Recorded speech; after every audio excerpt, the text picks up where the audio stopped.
Hi guys, condo unit trade tayo. Nandito tayo sa Casara Urban Resort Residences dito sa Vico City sa Pasig. Yan, ito yung unit 21D. Meron siyang key box para secure ang yung susi. Tapos yan, tingnan niyo yung unit. Oh, ha?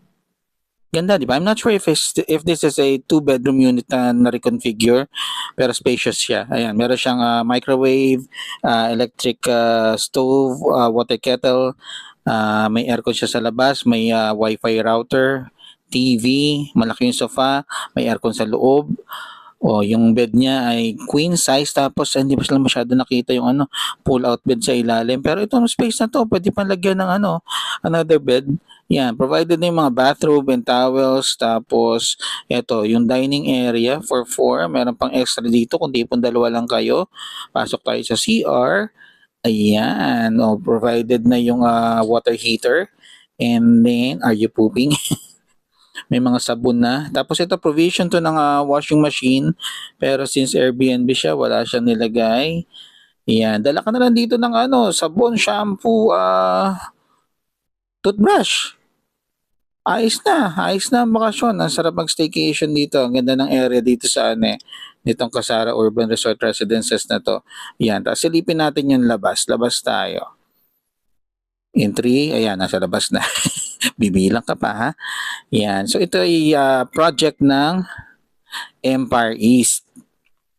So this is a 6 building condo complex, towers 1 to 6. Ayan, Chendesitas yon. Tapos SM Hypermart Pasig. Tapos yan, Tower 2 yun. Tinatayo yung Tower 4 and Tower 6. So naka-add even kasi to. Tower 3 tong unit, tong building na to.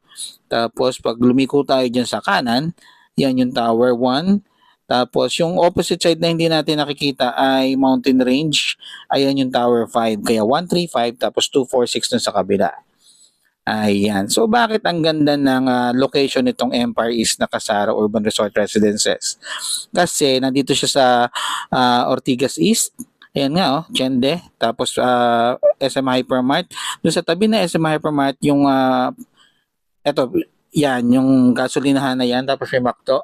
Yun yung J. Vargas. Tapos eto, yung tinuturo ko ay nandyan yung Ortigas Extension.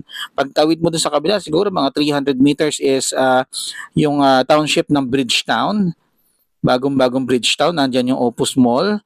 Yan, tapos sa punta yan ng Eastwood ng Quezon City. Yung Mega Mall is siguro mga 2 kilometers. Pwede nga lakaran, nalakad na namin one time eh. Tapos yung papunta doon sa kabilang side is southbound. Siguro another 200-300 meters is yung Arcovia City naman na township din. So kung healthy living ka, gusto mong paragi nagja-jogging, mamili ka Arcovia at saka Bridgetown. Sobrang daming mga ka-joggers diyan. Yan. Actually, kahit dito sa complex ng Ortigas East, dyan sa may Chende, dyan sa may SM, ang haba niya, ang sarap din mag-walking dyan. Yun lang, marami sasakyan. Pero pwede, hindi siya ayan, di ba? Ang ganda ng location, di ba? Prime na prime. Tapos to the south, siguro mga 15 minutes, 30 minutes kung minamalas-malas ka sa traffic is St. Luke's. Yan, papunta dyan, sa kaliwa. Tapos dito naman, ayun sa tapat, since Ortigas Extension nga yan, ayan na yung ang lapit-lapit, Medical City. Di ba? So mga premier hospitals nandito sa lugar. O, di ba? So ang ganda ng lugar na to in case may emergency. So, shoot na shoot pa rin. Ito yung kanilang pool area. May takip siya kasi nga kino-construct yung Tower 4 and 6. Pero fully functional yung pools na yan na ipapakita natin later baba tayo. So, di ba? Ang ganda ng weather. Yan. This is again Casara Urban Resort Residences na project ng Empire East.